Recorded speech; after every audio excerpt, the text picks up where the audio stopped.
প্রথম এবং অলিম্পিক্সে ষষ্ঠ পদক এলো ঘরে। শুক্রবার পুরুষদের 57 কেজির ফ্রি স্টাইল কুস্তিতে ব্রোঞ্জ জয় করেন ভারতের আমন শেরাওয়াত। অলিম্পিক্সে ব্রোঞ্জ আমনের, কুস্তিতে প্রথম সাফল্য এলো দেশে। শুক্রবার কুস্তিতে প্রথম পদক এনে দিলেন আমন শেরাওয়াত। পুরুষদের 57 কেজির ফ্রি স্টাইল কুস্তিতে ব্রোঞ্জ পদক জয়ের ম্যাচে পুয়ের্তো রিকোর দারিয়ান তোই ক্রুজকে 13-5 পয়েন্টে হারালেন তিনি। বৃহস্পতিবার পুরুষদের 57 কেজি বিভাগে আমন প্রথম ম্যাচে উত্তর ম্যাসিডোনিয়ার ভ্লাদিমির এগোরভকে হারিয়ে দিলেন 10-0 স্কোরে। টেকনিক্যাল সুপিরিয়রিটি পেয়ে জিতে যান ভারতীয় কুস্তিগির। কোয়ার্টার ফাইনালে আমনের প্রতিপক্ষ ছিলেন আলবেনিয়ার জেলিমাখান আভাকোরভ। তিনি গত বছর বিশ্ব চ্যাম্পিয়নশিপে ব্রোঞ্জ পেয়েছিলেন। ইউরোপিয়ান চ্যাম্পিয়নশিপে রূপো পেয়েছিলেন আভাকোরভ। সেই কুস্তিগিরের বিরুদ্ধে দাপটের সঙ্গে জিতেছিলেন আমন।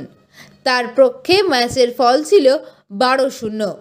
আমনের পদক নিয়ে অলিম্পিক্সে 6টি পদক হলো ভারতের, 1টি রূপো এবং 5টি ব্রোঞ্জ নিয়ে ভারত ক্রমতালিকায় রয়েছে 65 নম্বরে।